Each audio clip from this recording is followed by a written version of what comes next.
Kristan, not only has she just moved to Minnesota and is living in the Twin Cities. Give her a good Minnesota welcome for that, please. She has never survived a Minnesota winter before, and she's looking forward to it with great trepidation. She laughed at the idea of walking across a lake in the middle of the winter. So give her a real warm welcome, please.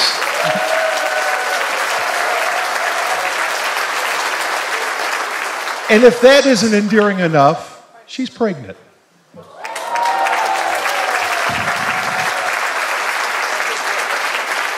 With my fourth, so Minnesota, I think it was the first week we moved here too, so welcome to Minnesota. You're having another baby. I just got rid of all of my 2 double cribs and my double strollers. Now I have to go out and rebuy all of those, so yay. I'm so excited. I'm now almost an official Minnesotan. I haven't changed my driver's license yet, but we have a very important election, so I have to go and do that pretty soon at the DMV. But it's pretty awesome. I live in Matamidi, and I know the Matamidi high school kids have had some issues in the past, so I'm excited to come to your school pretty soon. I live about a mile down the road. And no, I've never survived a winter. I need a winter jacket, boots, and gloves ASAP. So I'm very excited. I'm really thrilled to be here tonight. I speak at a lot of events during the fall pro-life banquet season. But Pro-Life Action Ministries is one of my favorite ministries across the country. So pardon me, because I'm going to give you the tough people speech today. It's not going to be easy, and the things I'm going to be asking you to do are hard. But you're Minnesotans, you can survive the winter. You go out and pray in front of Planned Parenthood in -10 and -20 weather. You can do more work. February 1st, 1960, 4 college freshmen from North Carolina AT University, dressed in their Sunday finest clothes, went and sat down at a lunch counter that they knew they weren't going to be served at. It was the whites-only counter. And despite the sneers and the comments that were coming from this little restaurant in the department store, they remained there at the lunch counter all day until close. The next morning, 20 college students showed up. The following, 60. And by the 4th day, 300 college students from Greensboro, North Carolina were there, sitting at the whites-only lunch counters. Within a week, sit-ins across the South had started to take place. In a few months, they had sit-ins at 54 cities, led by college students who were standing up and saying enough with the status quo. Soon that wave of direct action merged into the student nonviolent coordinated community, which actually that coordinated committee became the tip of the spear for the civil rights movement in the 1960s. Often when the leaders needed people on the streets, they went to the student nonviolent coordinated committee and said, we need you out there. We need the students. In one remarkable day, 4 college freshmen started a revolution by sitting at a lunch counter. Ladies and gentlemen, tonight, it's our lunch counter movement. And this is our moment for us. For us to sit down and say, enough is enough. Enough is enough with the status quo. Right here in St. Paul with hundreds of us gathered for life, this is the time to be that revolution. And I don't use that word lightly, because what we are doing is life-saving work. And we're literally changing the culture, and we're changing the future of our nation. And now, more than ever, our country needs us. It's desperate. Now is the time where we have to start treating this pro-life movement, this human rights movement, for what it really is. A revolution of love and hope and justice and to really start acting like what abortion really is. I speak at a lot of events across the country, and I talk to hundreds of pro-lifers. And the biggest challenge that we face in the pro-life movement today is ourselves. Those of us who come to banquets and will go to Mass, the special Mass and Sanctity of Life Sunday. But that's all we do. You're here. You put this on your calendar. You said, I'm going to be at Brian's dinner. He's going to come and drag me out if I don't come to Brian's dinner. I'm going to make October 13th a special day on my calendar. But what are you going to do tomorrow? Will it be the status quo for you? Or will you start acting a little differently? Will you choose to start doing something more to end abortion? Are you going to go back to your normal lives?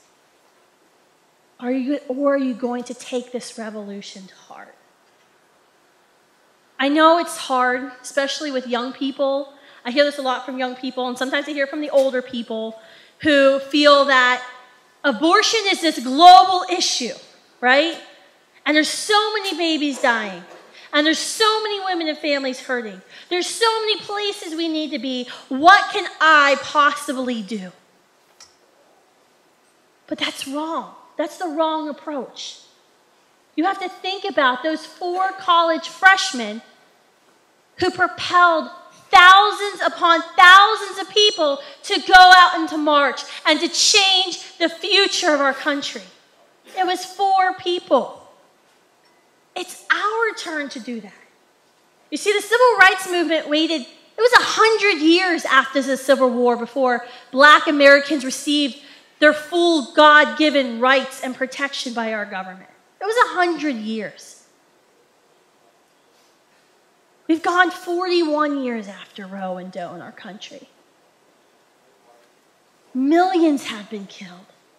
Millions of women have been destroyed. Families have been torn apart. I don't think that we can actually last another 59 years with this killing.